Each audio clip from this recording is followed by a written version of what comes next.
Cerita anak Cindelaras dari Jawa Timur. Kerajaan Jenggala adalah kerajaan yang makmur. Namun semenjak rajanya yang bernama Raden Putra memiliki selir, semua jadi berubah. Kerajaan yang tadinya tenang, kini selalu bermasalah. Selir raja yang iri dengan permaisuri menjadi dalang semua masalah tersebut. Selir raja ingin mengusir permaisuri dari istana. Suatu ketika, Selir bersama tabib raja memfitnah permaisuri.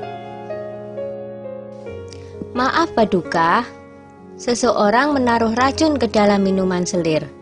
Tidak ada pelayan Paduka yang berani masuk ruangan ini kecuali permaisuri," kata tabib dengan meyakinkan. Raden Putra sangat terkejut dan marah mendengar itu. Ia memerintahkan patihnya untuk membuang permaisuri ke hutan. Untunglah Sang Patih adalah seorang yang bijaksana. Ia sebenarnya tidak tega meninggalkan permaisuri yang sedang mengandung sendirian di hutan. "Maafkan hamba permaisuri, hamba tidak punya pilihan lain," kata patih. Patih membuatkan rumah kecil untuk permaisuri dan kemudian meninggalkannya. Setelah beberapa bulan di hutan, sang putri melahirkan seorang anak laki-laki. Anak itu diberi nama Cinderalas. Karena lahir dan tumbuh di hutan, Cindelaras berteman dengan binatang-binatang di hutan itu.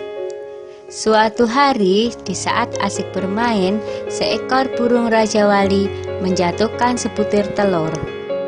Cindelaras mengambil telur itu dan bermaksud menetaskannya. Tetapi secara ajaib, telur itu menetas menjadi seekor anak ayam. Cindelaras sangat menyayangi anak ayam itu. Kian hari, anak ayam itu tumbuh menjadi seekor ayam jantan yang gagah dan bersuara merdu. Kicauan seperti seekor burung yang tengah bersiul nyaring. Yang lebih mengejutkan adalah setelah bersiul nyaring, ayam itu berkokok. "Kukuruyuk, tuanku adalah Cindelaras. Rumahnya di tengah rimba, atapnya daun kelapa. Ayahnya Raden Putra." Cindelaras memperlihatkan ayam jantan itu kepada ibunya. Ibu Cindelaras yang mendengar kokok ayam itu akhirnya menceritakan asal-usul mengapa mereka sampai berada di hutan. Mendengar itu, Cindelaras bertekad mengungkap semua kejahatan Selir Raja ke istana. "Aku akan ke istana, Bu. Aku yakin kebenaran akan menang dan kejahatan akan mendapatkan hukuman yang setimpal." Setelah diizinkan oleh ibunya, Cindelaras berniat pergi ke istana membawa ayam jantannya. Dalam perjalanan, ada beberapa orang yang sedang mengadu kokok ayam mereka.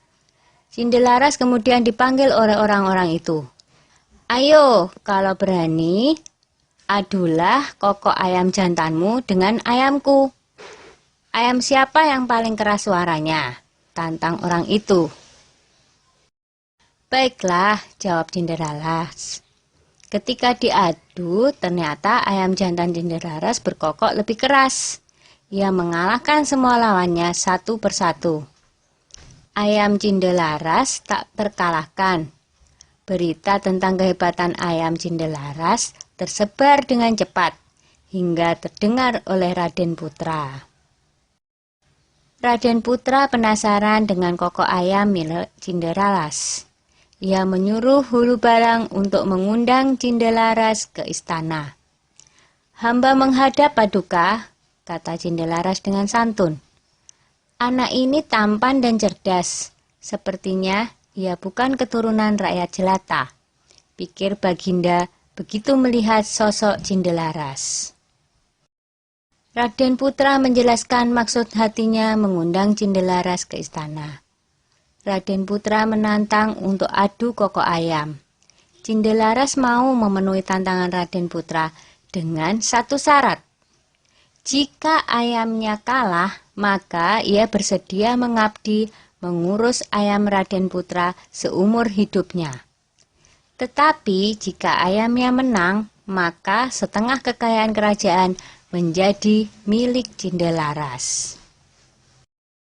Raden Putra menyanggupi tantangan Cindelaras. 2 ekor ayam itu mulai berkokok. Ayam Cindelaras berkokok dengan sangat merdu dan lebih keras. Penonton bersorak mengeluh-elukan Cindelaras dan ayam jantannya. Baiklah, aku mengaku kalah. Aku akan menepati janjiku. Tapi, siapakah kau sebenarnya, anak muda? Kata Raden Putra penasaran. Cindelaras lalu membisikkan sesuatu kepada ayamnya. Tak lama kemudian, ayam jantan Cindelaras berkokok keras. Kukuruyuk, tuanku adalah Cindelaras. Rumahnya di tengah rimba. Atapnya daun kelapa, ayahnya adalah Raden Putra. Begitu berulang-ulang. Raden Putra kaget mendengarnya, lalu bertanya, benarkah apa yang aku dengar? Lalu Cindelaras menjawab, benar Baginda.